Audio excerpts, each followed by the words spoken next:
pour faire des économies, le patrimoine de l'État pourrait être mis en vente, ce patrimoine qui est pour aujourd'hui en partie abandonné.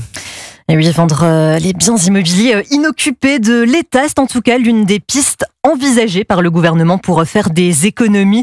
Et pour cause, l'État est propriétaire d'un patrimoine foncier total de 77 millions de mètres carrés pour une valeur de près de 74 milliards d'euros. Parmi les biens, on trouve notamment des hôpitaux, des casernes ou encore des immeubles administratifs, soit des milliers de bâtiments dont certains sont inoccupés, voire totalement abandonnés. Et cela depuis des années. Ils n'ont désormais plus d'utilité ou sont trop chers à réhabiliter.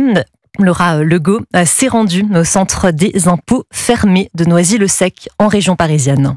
Des fenêtres couvertes de poussière, des boîtes aux lettres rouillées, un rideau de fer est baissé devant l'entrée. Depuis 5 ans, le centre des finances publiques de Noisy-le-Sec est fermé, déplacé à Bondy. Abdallah passe devant tous les jours, il a vu le bâtiment se dégrader. C'est l'argent gâché parce qu'il est fermé tout le temps. Il y a des rats partout, il y a des saletés qui rentrent et tout. En vente depuis plus d'1 an, le site n'a pas trouvé preneur pour le moment. Près de 4000 mètres carrés de bureaux inoccupés. Un gâchis pour Nadia, commerçante dans le quartier. C'est pas rentable de laisser un bâtiment grand comme ça pour rien. Il fallait déménager et remplacer tout de suite. Le prélèvement à la source, la dématérialisation, ce sont près de 2000 centres des impôts qui ont fermé en France depuis 2009. Comme celui du 5e arrondissement de Paris, déserté il y a une dizaine d'années et en vente depuis 1 an.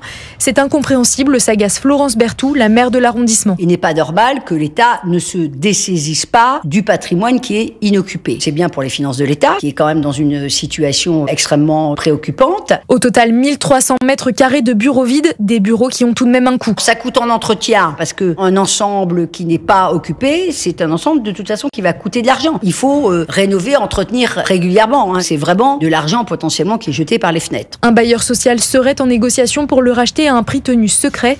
Grâce à ces ventes immobilières, l'État a récupéré l'an dernier 222 millions d'euros. Un reportage Europe 1 de Laura Legault.